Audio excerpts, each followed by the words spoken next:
अध्यक्ष जी, मंच पर बैठे सभी कवि मित्र, कुलबीर सिंह भाटिया जी, मेरे अजीज दोस्त हरभजन लाल जी, हरविंदर खुराना जी और सभी आदरणीय देवी और सज्जनों, नौजवान साथियों। कुछ खास कारण है कि मैं अपने भाषण के बाद यहां से बहुत चुपके से चला जाना चाहूंगा। कारण मैं आपको बाद में बता दूंगा। और हमारे कवि मित्रों को या बाकी जो बोलने वाले वक्ता हैं उनको किसी तरह से भी असुविधा नहीं होनी चाहिए। आप अपनी जगह पर रहेंगे, उन्हें सुनेंगे, उनका हौसला बढ़ाएंगे। बहुत साल पहले मैं आपके बीच में आया था और हेमचंद जी यादव यहाँ के मंत्री हुआ करते थे। इसी मंच पर, इसी जगह हमने कुछ वायदे आपसे किए थे कि सरकार की तरफ से, चूंकि वो मंत्री थे, उन्होंने वायदा किया था, मैंने मांग की थी कि हम सब मिलके भगत सिंह की याद को रेखांकित करने के लिए, उसको सारे हिंदुस्तान में मशहूर करने के लिए, दुर्ग जिले की जनता की तरफ से भगत सिंह के लिए कुछ कर सकने का जज्बा दिखाने के लिए कुछ करना चाहेंगे। लेकिन हम सब जानते हैं कि समय के अंतराल में हम सब रोजी रोटी के चक्कर में होते हैं, कुछ परेशानियों में होते हैं, कुछ हादसे हो जाते हैं, हम उस काम को नहीं कर पाए। फिर से एक संयोग आया है कि मैं बहुत बरस बाद इच्छा के हिसाब से पूछकर, बताकर, अनुरोध कर, क्योंकि 23 मार्च का दिन अगर भगत सिंह के बारे में मैं नहीं बोलता हूं या उनके बारे में, सुखदेव राजगुरु के बारे में लिखता नहीं हूं, तो मुझे ऐसा लगता है कि मैं इस धरती पर रहने के काबिल नहीं हूं। मुझे यह दिन हिंदुस्तान के जीवन का सबसे महत्वपूर्ण दिन लगता है और मैं कारण आपको बताना भी चाहूंगा। वैसे आज डॉक्टर राम मनोहर लोहिया का जन्मदिन भी है। हेमू कालानी जी के भी आपने याद की, हमने उन्हें भी माला पहनाई है। उन सबके संयुक्त याद हम करेंगे। मेरा भगत सिंह से रिश्ता कुछ अलग तरह का है, आपका भी होना चाहिए। 23-24 बरस में भगत सिंह ने जो लिखा, जो सोचा, जो बोला, जो कहा, वो दुनिया के इतिहास में किसी भी राजनीतिक नेता ने, जो सड़क की लड़ाई लड़ रहा हो, जो कुर्बानियां दे रहा हो, जो अंग्रेज से टकरा रहा हो, केवल किताबी आदमी नहीं हो, संसार के इतिहास में कोई नहीं हुआ। इसलिए हमारे सिख भाइयों को गौरव होना चाहिए। उनका एक बेटा संसार के इतिहास का सबसे बड़ा बुद्धिजीवी है। इस बात को हमको कभी नहीं भूलना चाहिए। वो तमंचे वाला, तोप वाला, बंदूक वाला नेता नहीं था, विचारों का नेता था। विचारों की शान पर उसने अपनी धार तेज की थी, तर्कों की, जिसका जवाब किसी के पास नहीं था। ऐसे आदमी के साथ अगर आप रहोगे, आप भगत सिंह की अगर याद करोगे, भगत सिंह के नाम का उच्चारण करोगे, तो आपको ऐसा लगता है कि बिजली की तरंग आपके शरीर में दौड़ रही है। आपको ऐसा लगता है कि हमने देश के लिए कुछ कर सकने का जज्बा हमने पैदा क्यों नहीं हो रहा है। एक अपराध बोध हमारे मन में आता है कि जिस देश में भगत सिंह जैसा आदमी हुआ, वहां हम जैसे लोग क्यों हैं और हम क्या कर रहे हैं उसके लिए, और इस देश के लिए हम क्या कर रहे हैं। एक दौर था वो भी। 1907 में वो पैदा हुए, 1931 में चले गए। 24 साल पूरे नहीं हुए और वो चले गए। आखिर क्या था भगत सिंह में? एक नीचे से पैदा हुआ, जैसे कोई बिरवा होता है, कोई पौधा होता है, जैसे कोई वट वृक्ष होता है, धरती के कोख फोड़कर वो अपने समाज के लिए पैदा हुआ, समाज के लिए आगे बढ़ा। 17 साल की उम्र में, और खासतौर से हिंदी के कवि बैठे हैं, इसलिए बोलना बहुत जरूरी है, मैं इस बात को पहले भी रेखांकित कर चुका हूं। 17 बरस की उम्र में भगत सिंह को हिंदुस्तान में कलकत्ता से निकलने वाली एक मतवाला नाम की पत्रिका थी, उसमें एक समस्या दी गई थी उस जमाने में, 1924 में, पंजाब में भाषा और लिपि की समस्या। ये एक लेखकों का विषय है। उसमें पूरे हिंदुस्तान से सब लोगों ने लिखा और उसका पहला पुरस्कार भगत सिंह को 50 रुपए का उस जमाने में मिला। 17 साल के एक लड़के। क्या बात कही थी भगत सिंह ने? जो बात मैं आपको बताऊंगा गांधी जी नहीं कह सके, जो बात रविन्द्रनाथ टैगोर नहीं कह सके। हम उनका सम्मान करते हैं, उनका अपमान करने की गरज से बात नहीं कहते, लेकिन अगर आप सही बात कहते हैं और भगत सिंह के पक्ष में कोई बात कहते हैं तो उसका सुनने का हमको साहस भी होना चाहिए, एक तटस्थता भी होनी चाहिए। भगत सिंह ने उसमें सुझाव दिया था पंजाबियों को, सिखों को गुरुमुखी में, पंजाबी में रचना करनी चाहिए। बंगालियों को बांग्ला में रचना करनी चाहिए। तमिल के लोग जो हैं अपनी भाषा में रचना कर सकते हैं, लेकिन पूरे हिंदुस्तान में अपनी अपनी भाषा में जो आप लिखेंगे उसकी जो लिपि होगी वो लिपि देवनागरी होनी चाहिए, तो देश एक हो जाएगा। ये आज तक भारत के इतिहास में किसी लेखक ने नहीं कहा, आज भी नहीं कहा। और मैं आपको लानत नहीं भेज सकता क्योंकि मैं भी एक छोटा मोटा आपका साथी हूं, आपका लेखक हूं। हिंदुस्तान के किसी भी लेखक सम्मेलन में आज तक भगत सिंह के इस प्रस्ताव को लेकर कोई सभा नहीं की गई, उसको समर्थन नहीं दिया गया। वरना इस देश में भाषा की समस्या, इस देश में लिपि की समस्या जो हमारी संविधान सभा में तय नहीं हो सकी, हमने इतनी ढेर सी भाषाएं बना रखी हैं, ढेर सी लिपियां बना रखी हैं। मैं महात्मा गांधी होते तो उनसे पूछता, महात्मा गांधी ने तो सबसे बड़ी जो अपनी बेहतरीन किताब लिखी हिंद स्वराज 39 बरस की उम्र में 1909 में लिखी। महात्मा गांधी के बाद रविन्द्रनाथ टैगोर ने गीतांजलि 1913 में लिखी, जिस पर उनको नोबेल पुरस्कार मिला, संसार के सबसे बड़े कवि घोषित हुए। रविन्द्रनाथ टैगोर ने अगर बांग्ला में गीतांजलि लिखी तो उसमें कोई गुनाह नहीं है, मातृभाषा में लिखना चाहिए। लेकिन भगत सिंह की तरह उन्होंने देवनागरी लिपि में क्यों नहीं लिखा, बांग्ला लिपि में क्यों लिखा? गांधी जी ने गुजराती लिपि में क्यों लिखा, हिंदी लिपि में देवनागरी में क्यों नहीं लिखा? ये सवाल सबसे बड़ा, छोटा सवाल नहीं है। हिंदुस्तान को एक करने के लिए 17 साल के एक लड़के में जो पंजाब से आता है, जो लाहौर से आता है, उस समय के पंजाब से आता है, वो ये सवाल हिंदुस्तान में छितरा के चला गया। आज तक हम राष्ट्रीय एकता के नाम पर भगत सिंह के इस मामले को लेकर आगे नहीं बढ़े हैं, जहां बुद्धिजीवियों के लिए तकलीफ की बात है। भगत सिंह तमंचे वाले नहीं थे। उनका फेल्ट हैट वाला जो चेहरा है, थोड़ी सी मूंछ कटी हुई है, पिस्तौल टंगा हुआ है, वो बहुत लोकप्रिय बनाया गया है। तो धर्मेंद्र का बेटा हो या अजय देवगन हो, वो भगत सिंह अगर बनते तो वो सच्चा भगत सिंह नहीं है। भगत सिंह का ये एक मजबूरी का काम था, चूंकि अंग्रेज उनको पकड़ रहा था। दुर्गा भाभी के साथ उनको फर्स्ट क्लास के डब्बे में कलकत्ता जाना था और पकड़े न जाते, इसलिए उन्होंने केश कटाए और उस तरह वो चले गए। ये उनका असली चेहरा नहीं था। भगत सिंह एक पत्रकार था। 23 साल का लड़का पत्रकार होकर चला गया। कीर्ति में, मतवाला में, प्रताप में, तमाम तरह के अखबारों में, रिसालों में भगत सिंह ने लेखन किया। भगत सिंह को संस्कृत आती थी, फारसी आती थी, भगत सिंह को अंग्रेजी आती थी, पंजाबी आती थी, हिंदी आती थी, 5 भाषाओं में लिखते थे। 23-24 बरस का एक पत्रकार जिसकी जिंदगी मुश्किल से 5 साल की, मुश्किल से 6 साल की, 6 साल में उसने जितनी पत्रकारिता की 5 भाषाओं में लिख के, हिंदुस्तान के किसी पत्रकार ने आज तक नहीं किया। ये बात भी पत्रकार नहीं जानते। एक सबसे महत्वपूर्ण बात आपको मालूम होना चाहिए, जितना विपुल लेखन किया। और भगत सिंह ने जेल में रह के लिखा। जब उसको सजा हो गई, जेल की अवधि में 3 साल में भगत सिंह ने 300 किताबें पढ़ी, संसार के बड़े बड़े लेखकों की 300 किताबें पढ़ी। और जब उनको फांसी दी जा रही थी, सोचिए तो हिम्मत किसको कहते हैं, सोचिए तो मृत्युंजय होना किसको कहते हैं, सोचिए तो कि मौत का जिसमें डर न हो, जो गीता में अभय कृष्ण ने कहा, उस किसको कहते हैं। जब जल्लाद उनके पास आया और क्या आपका फांसी का वक्त हो गया, चलिए, तो भगत सिंह ने कहा, रुको भाई, एक क्रांतिकारी दूसरे क्रांतिकारी के बारे में पढ़ रहा है। मैं लेनिन की जीवनी पढ़ रहा हूं, रूस के सबसे बड़े जो क्रांतिकारी थे, मैं उनकी जीवनी पढ़ रहा हूं। इस क्रांतिकारी को उस क्रांतिकारी से मिल लेने दो, उसके बाद फांसी चढ़ा देना। मरने के एक क्षण पहले जो आदमी लेनिन की जीवनी पढ़ता हुआ फांसी के फंदे पर झूल गया, आप सोचिए उस आदमी में मौत का डर नहीं था। बड़े से बड़े नेता में मौत का डर होता है। अगर हवाई जहाज में आप जा रहे हो और हवाई जहाज कभी झटके से नीचे गिर जाए 10,000 फुट, उसमें कुछ प्रेशर गड़बड़ हो जाए, तो अच्छे अच्छे किचोरों पे हवाइयां उड़ने लगती हैं, अच्छे अच्छे पसीना पोछे लगते हैं।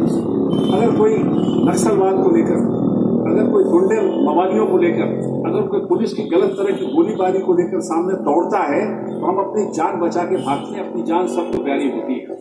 अरे जान तो इतनी प्यारी होती है कि हमारे पुराणों में कहा गया है कि बंदरिया जो माँ होती है, बंदरिया अपने बच्चे को हर समय चिपटा के रखती है।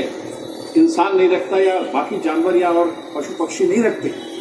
लेकिन पुराणों में कथा आती है कि जब बताया गया कि बंदरिया भी जो होती है, सबसे ज्यादा प्यार किसको करती है, तो उसको एक ड्रम में रख दिया गया और धीरे धीरे पानी भरना उसमें शुरू किया।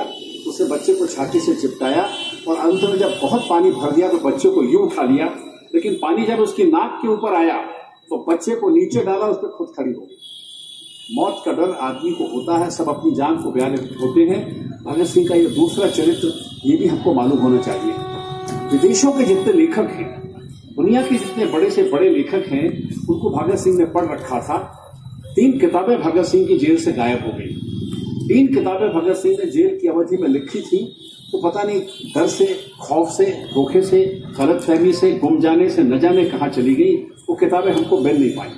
और एक इतना बड़ा नुकसान अगर किसी लेखक ने अपने जीवन का सबसे महत्वपूर्ण उसके अंदर लिखा हो, वो भी हमको नहीं मिला, तो भगत सिंह से ज्यादा दुर्भाग्यशाली कोई वीर भी इस देश में पैदा नहीं हुआ। इस बात को भी हमको ध्यान में रखना चाहिए। मैं खासतौर से सिख संगत में हूँ। सिखों के प्रति मेरा प्रेम और मेरा रिश्ता बहुत पुराना है, और आपके प्रेम के कारण मैं आता हूँ। मैं आपका ही हूँ, कोई बाहरी आदमी नहीं हूँ। लेकिन पंजाब ने जो हमारे लिए किया है, इस देश के लिए किया है, भगत सिंह के रूप में किया है। कि पंजाब की 5 नदियों में, झेलम, रावी, सतलज, चिनाब और व्यास में हिमालय का ठंडा पानी नहीं बहता, भगत सिंह का लावा जैसा खून बहता है। ये बात हमको याद रखनी चाहिए। उस आदमी की आंखों में जो हिंदुस्तान को लेकर जज्बा आया था, कुदरत ने, खुदा ने, ईश्वर ने, भगवान ने, जो भी हो, उसने केवल 3 नेमतें हमको दी हैं सबसे ज्यादा। एक हमको दिया खून, एक हमको दिया पसीना, और एक हमको दिया आंसू। हम अपने देश के लिए खून बहा दें, हम इस देश के गरीब आदमी के वास्ते अपना पसीना बहा दें, और जो दुखी हैं उनके लिए हम आंख में आंसू लाएं, लेकिन आंसू बहाएं नहीं। आंख के ओले जैसे आंसुओं को शोले बना लें और हम उससे बदला लें, उस व्यवस्था से जो गरीबों को तंग करते हैं। ये भगत सिंह का सिद्धांत है, ये भगत सिंह ने हमको सिखाया है, ये भगत सिंह ने हमको समझाया है। और एक बात याद रखिए, मैं कांग्रेस पार्टी में रहा हूं, बड़े बड़े पद भी छोटे मोटे सब तरह के मिले हैं, और अभी भी उस पार्टी से मेरी संबद्धता के कारण एक पद मिल गया है जो सरकारी नस्ल का पद है। लेकिन वो सरकारी पद नहीं है, वो संवैधानिक पद है। मैं सरकार का सलाहकार हूं, सरकार के मातहत नहीं हूं।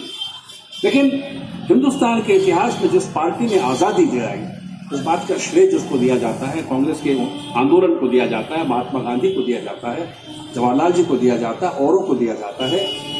भगत सिंह ने इतिहास में कांग्रेस का एक ऐसे तरह से इतिहास लिखा जिसके लिए कांग्रेस पार्टी बेखबर थी। जब भगत सिंह को फांसी चढ़ाने की बात आई, जब भगत सिंह को जेल के अंदर डालने की बात आई, भगत सिंह की कुर्बानी का जज्बा पूरे हिंदुस्तान के इतिहास में इस तरह फैल गया था।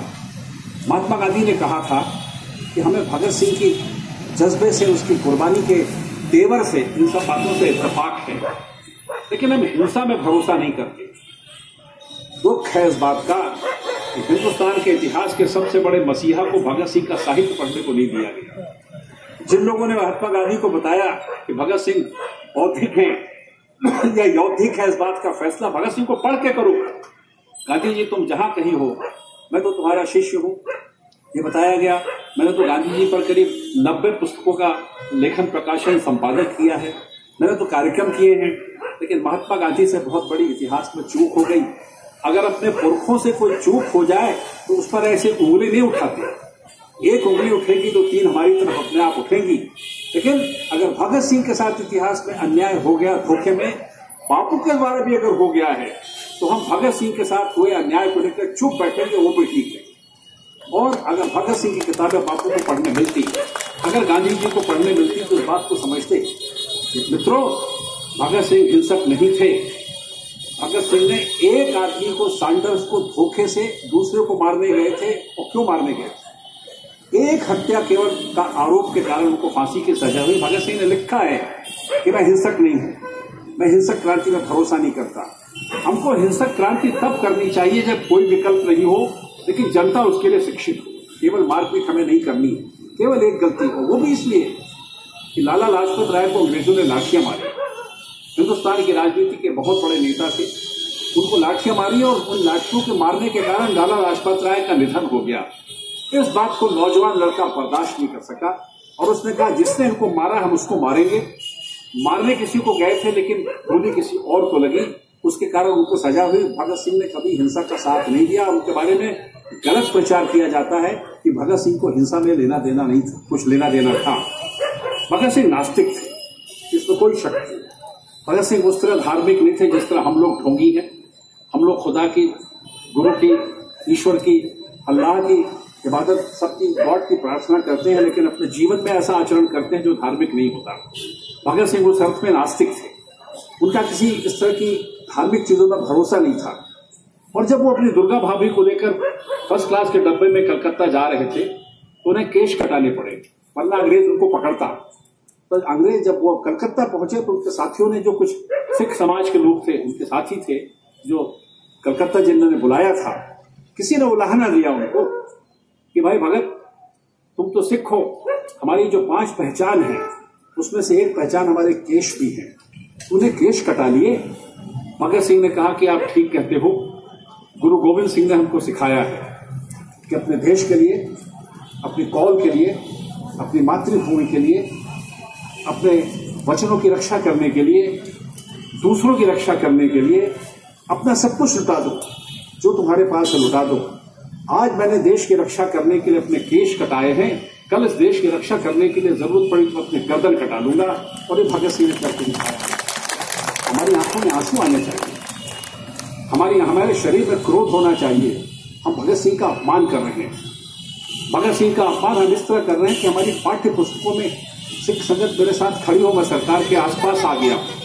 इस चुनाव के बाद में महापौर जी आप भी हैं, हम सब मिलकर सरकार पर, छत्तीसगढ़ की सरकार पर दबाव डालेंगे कि भगत सिंह के लिखे हुए को इस राज्य के पाठ्यक्रम में शामिल किया जाए।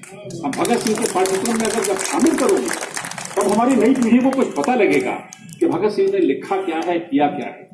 आज उनकी शोहरत पूरी दुनिया में है, लेकिन अपने देश में नहीं है उस तरह जिस तरह होनी चाहिए।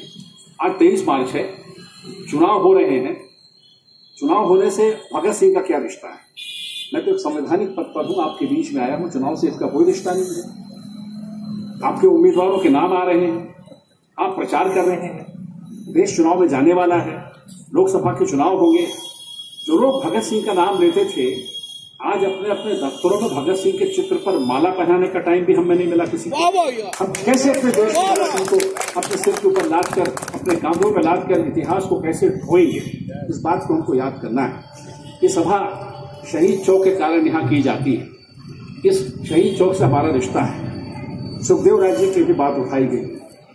1976 के 8 दिसंबर को, जो कि सुखदेव राज का जन्मदिन 7 दिसंबर को पड़ता है, लेकिन वो 7 दिसंबर को उस समय के मध्य प्रदेश के मुख्यमंत्री को समय नहीं था। वो भिलाई के एक बड़े कार्यक्रम में आए थे जहां 2.5 मिलियन टन का कारखाना बन रहा था। हमने एक दिन बाद उस कार्यक्रम को किया और उस कार्यक्रम में भगत सिंह के साथी आए, रामकृष्ण खत्री आए जो काकोरी कांड के बहुत बड़े अभियुक्त थे, हमारे क्रांतिकारी साथी थे, मनमथनाथ गुप्त आए,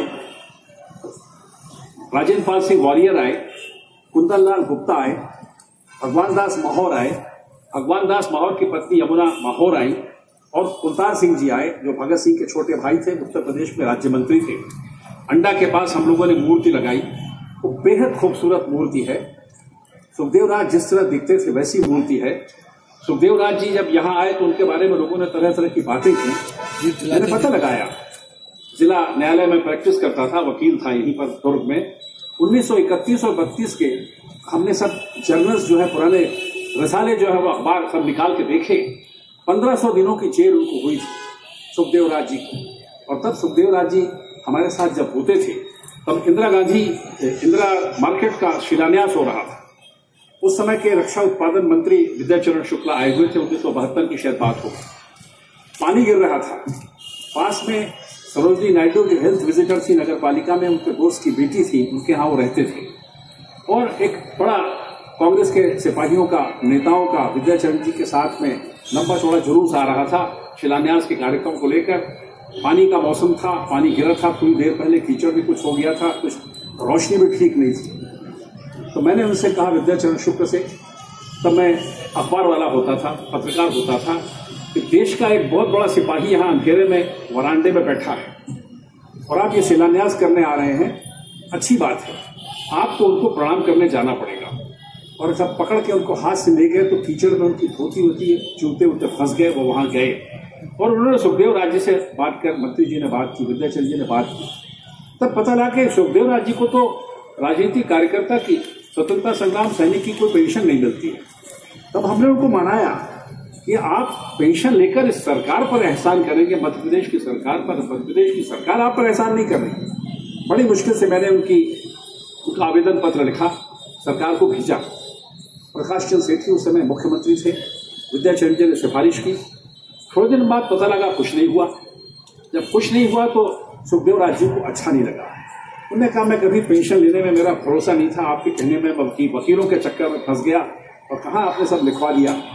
तब उन्होंने चिट्ठी लिखी सरकार को कि महान कवि फिरदौसी को जब उस समय के बादशाह ने पेंशन दी थी, तो जब पेंशन के जो मोहरे हैं फिरदौसी के कवि के शायर के घर जब जा रही थी तो दूसरी तरफ से उसका जनाजा निकलता था। उन्होंने कहा कि जब मेरा जनाजा निकलेगा तभी मुझको मिलेगा। मैं दिल्ली गया, विद्याचरण शुक्ल ने सेठी जी को फोन पर बहुत कड़ी बातें कही और तब जाके उनकी पेंशन स्वीकार हुई। हमने सुखदेव राज की मूर्ति लगाई। हम समझते थे कि हम कुछ कर पाएंगे, हमसे गलती हो गई। आज भगत सिंह की आत्मा के साए तले खड़े होकर मैं उस समय की इस कमेटी के चेयरमैन अध्यक्ष की हैसियत से दुर्ग के लोगों से, अपने साथियों से, सिख संगत से, सिख समाज से, आयोजकों से माफी मांगता हूं कि जो हमको करना था सुखदेव राज जी के लिए हम नहीं कर पाए। लेकिन अगर हम नहीं कर पाए तो हौसला नहीं टूटना चाहिए, हमें नए सिरे से आगे बढ़ना चाहिए। मैंने कलेक्टर से कहा है, जो कि आज मैं कह सकता हूं, कि उस मामले को देखा जाए, उसके आसपास की जमीन को मुक्त कराया जाए और वहां पर सुखदेव राज की स्मृति में हम कोशिश करेंगे कि इस तरह का स्मारक बनाया जाए कि बाहर से जब कोई आए, आपके रिश्तेदार आए, आपके साथी आए, कोई नेता आए, कोई यायावर आए, कोई टूरिस्ट आए, तो सुखदेव राज के स्मारक को दुर्ग के नजदीक जाके देखने के लिए एक ऐसी जगह बननी चाहिए जिससे दुर्ग का सीना ऊंचा होना चाहिए कि हमारे पास भी कुछ नहीं। केवल दो स्वतंत्रता संग्राम सैनिक उस समय के क्रांतिकारी छत्तीसगढ़ की यादों में हैं। एक विश्वनाथ वैशंपायन आए थे रायपुर, जो पूरे परिवार समेत वहां से अब चले गए। उनके परिवार के लोग भी नहीं हैं। हमने कोशिश की थी पता लगाने की, लेकिन अब कोई बचा नहीं। वो श्यामाचरण शुक्ल के अखबार महाकुशल में संपादक बन के आए थे। वो चंद्रशेखर आजाद के बहुत नजदीकी साथी थे। सुखदेव राज जी भी बहुत उनके नजदीकी साथी थे। हमें तरह तरह के किस्से सुनाते थे, भगत सिंह के, चंद्रशेखर आजाद के। हम लोग कभी उनको कोई तो स्वामी जी कहता था, कोई कुछ कहता था। उनके बारे में कई अखबारों में गलत सलत खबरें छपी, उनका हमने खंडन किया। हमने लिख करके मजबूती के साथ हम उनके साथ खड़े रहे। महापौर जी आप हैं, मैं आपकी मदद करूंगा, क्योंकि मैं सीधी राजनीति में नहीं हूं, लेकिन मदद करने की राजनीति में हूं। मेरी सलाह को मानना सरकार के जरूरी होता, मैं ऐसे पद पर हूं, लेकिन मैं सलाह ही दे सकता हूं। किसी देश, किसी प्रदेश से आगे बढ़ के उस शहर के महापौर को सबसे बड़ा अधिकार होता है, यह आपको मालूम होना चाहिए। युगोस्लाविया के राष्ट्रपति मार्शल टीटो बहुत साल पहले, जब जवाहरलाल नेहरू इस देश के प्रधानमंत्री होते थे, दिल्ली आए थे और बहुत बड़ा जश्न हुआ रामलीला मैदान में, और मार्शल टीटो का अभिनंदन पूरे दिल्ली के लोगों को करना था। और कुलदीप सिंह भाटिया की तरह जो आयोजक थे, उन्होंने जवाहरलाल नेहरू से कहा कि आप देश के प्रधानमंत्री हैं, आप युगोस्लाविया के प्रधानमंत्री मार्शल टीटो का सम्मान करिए। जवाहरलाल जी आप जानते हैं बहुत उन्नत मिजाज थे। जवाहरलाल की खूबसूरती बहुत अच्छी थी, जवाहरलाल का गुस्सा बहुत अच्छा था, जवाहरलाल की मोहब्बत बहुत अच्छी थी, जवाहरलाल की जिंदगी बहुत अच्छी थी। इस देश का हीरा था, नायाब। नेहरू जी गुस्सा हो गया और तुरंत कर बोले माइक पर, आप कैसे आयोजक हैं? मार्शल टीटो युगोस्लाविया के प्रधानमंत्री दिल्ली के नागरिकों से सम्मान लेने आए हैं। मैं यहाँ का नागरिक हूं, मैं यहाँ का मतदाता हूं। पहली माला, पहला बुके, पहला पुष्पहार देने का अधिकार दिल्ली की महापौर अरुणा आसफ अली को होगा। और अरुणा आसफ अली से उन्होंने कहा कि पहले मैं तो आपका मतदाता हूं। महापौर जी कहाँ हैं? आप हैं, आप यहाँ की महापौर हैं। अगर आप सरकार से प्रस्ताव करें, हेमचंद यादव की याद में मेरा छोटा भाई था, उस प्रस्ताव को आप आगे बढ़ाइए। आप पार्टियों के झगड़े में मत पड़िए, किसकी सरकार इस पर मत पड़िए। सब सरकारें एक जैसी होती, चाहे किसी पार्टी की हो, लेकिन जितनी भी सरकारें हैं सबको भगत सिंह की नुमाइंदगी करनी पड़ेगी, भगत सिंह की गुलामी करनी पड़ेगी, वरना वो सरकारें रहने के काबिल नहीं है जो भगत सिंह को बोलने की कोशिश करती है। इससे आप आपका साथ देंगे। ये जश्न आपने किया मोहब्बत के कारण, शहीद चौक से आपकी मोहब्बत के कारण। मुझे सोचा सिंह ढिल्लों की याद है, हमने उनको जिद में इसी बात पर कि सिख समाज का आदमी पहला महापौर बनेगा, कैसे नहीं बनेगा हम भी देखते हैं। राजनीति में रहा हूं, आप सब जानते हैं। मुझे गोविंद ढेगला की याद आ रही है। राज वर्मा भी यहाँ मंच पर नहीं है, वो हमारे सचिव थे। हम सब ने मिलकर के उस कार्यक्रम को किसी तरह से किया और अंडा का उद्धार हम करेंगे। भगत सिंह लाल को मालूम है, गुरदेव सिंह भाटिया जी को मालूम है। मैंने कलेक्टर से कहा है, सरकार से फिर मैं कोशिश करूंगा कि लोकसभा के चुनाव के बाद हम ऐसा जश्न करेंगे सुखदेव राज और भगत सिंह की स्मृति में, जिसमें इसी नगर के, इसी जिले के नागरिक जो आज प्रदेश के मुख्यमंत्री हैं भूपेश बघेल आएंगे और आपके बीच में हमसे जो ऐलान करना होगा हम उनसे कराएंगे। हम मुख्यमंत्री को लेकर इस कार्यक्रम में आएंगे, देखते हैं हम क्या कर सकते हैं। वो हमें इन सब बातों को लेकर आगे बढ़ना है। भगत सिंह को लेकर बहुत सी बातें की जाती हैं। एक बात आपसे कहना चाहता हूं, सिख समाज के लोगों का एक अलग तरह का योगदान है। आपका योगदान केवल व्यवसाय में है, केवल खेती में है, केवल सेना में है और केवल यातायात में है, केवल और कई बातों में है। अपनी जगह ठीक है, लेकिन एक सिख बुद्धिजीवी को इतिहास में अमर करना भी आपका काम है और उसका कारण है, मैंने गुरु ग्रंथ साहब का अध्ययन किया है। हिंदुस्तान के संविधान में हम सेकुलरिज्म की बात करते हैं। अभी अरविंदर खुराना कह रहे थे कि यहाँ सभी समाज के लोग आके बैठे हैं, कोई हिंदू नहीं, कोई मुसलमान नहीं, हम सब भारतीय हैं। केवल सिख धर्म ऐसा है कि जिसके खुदा का नाम गुरु ग्रंथ साहब है, जिसमें किताब सब कुछ है, देवता ही किताब है। उसी धर्म का तो प्रतिनिधि, उसी धर्म का तो बेटा था भगत सिंह, किताबों का शौकीन। राजा राम शास्त्री जो लाइब्रेरी के, नेशनल कॉलेज की लाइब्रेरी के लाइब्रेरियन थे, वो कहते थे भगत सिंह किताबों को पढ़ता नहीं, निगलता है, वो दीमक की तरह चाट लेता है। उनके प्राचार्य छबीलदास भी यही बात कहते थे, उनके साथी भगवती चरण वोहरा भी यही बात कहते थे, उनके सारे साथी इस तरह की बात करते थे। उस भगत सिंह ने हमें बहुत सी चीजें दी। मैं नास्तिक क्यों हूं, नौजवान सभा का घोषणा पत्र, लाहौर का घोषणा पत्र, अपने साथियों के नाम पत्र, इन सब बातों को लेकर भगत सिंह ने एक नए किस्म का हिंदुस्तान बनाने की कोशिश की। और जब भगत सिंह को लेकर कांग्रेस के अंदर जो मुख्य पार्टी थी, जो देश की आजादी को लेने वाली, आगे चल के श्रेय लेने वाली पार्टी थी, जब उसमें झगड़ा हुआ तो सुभाष चंद्र बोस और जवाहरलाल नेहरू ने गांधी जी का साथ छोड़ दिया और भगत सिंह के साथ खड़े हो गए। ये भी इतिहास का एक हिस्सा है। गांधी जी ने जब कहा कि मैं हिंसा का समर्थन नहीं करूंगा, तो बमुश्किल उनके पक्ष में 725 वोट आए और भगत सिंह के पक्ष में 725 वोट आए। बहुत मुश्किल से महात्मा गांधी की अपनी पार्टी के अंदर अध्यक्षी वाली जो स्थिति थी बची।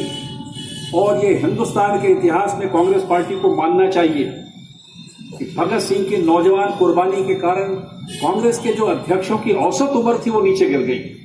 और रावी के तट पर जवाहरलाल ने 40 साल की उम्र में कांग्रेस का तिरंगा झंडा फहराया। 38 साल की उम्र में सुभाष चंद्र बोस ने हरिपुरा में, 39 साल में त्रिपुरी में कांग्रेस का झंडा फहराया। ये भगत सिंह की कुर्बानी का इतिहास है जो भारतीय राष्ट्रीय कांग्रेस के इतिहास पर भारी पड़ा।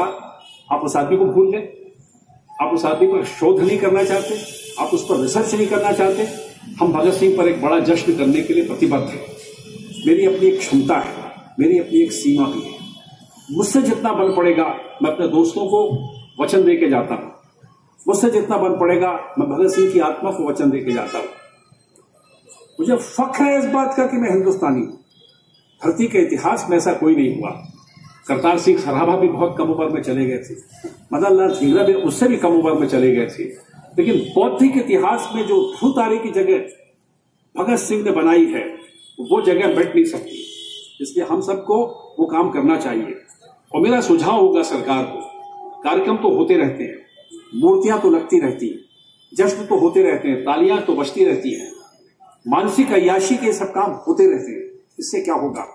इस राज्य का सबसे बड़ा पुस्तकालय, इस राज्य की सबसे बड़ी लाइब्रेरी बननी चाहिए सरकार की तरफ से। वो भगत सिंह की याद में बननी चाहिए, जहां हम पढ़ने जाएं, हमारे बच्चे पढ़ें, उनको हमें पढ़ाना है।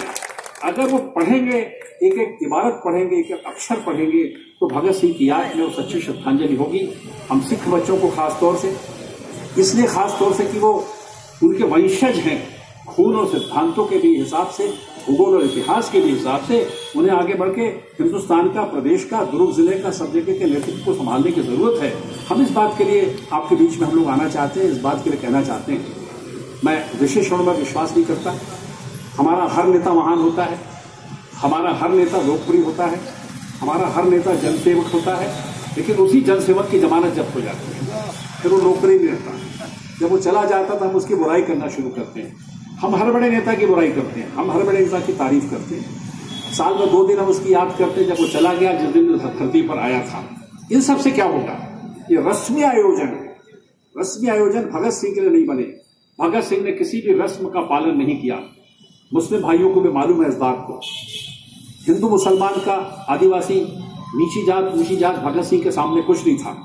वो तो इतना मस्खरा था, नौजवान लड़का था। 23 साल के भगत सिंह को 78 साल का मैं बूढ़ा बनाने वाला नहीं हूं।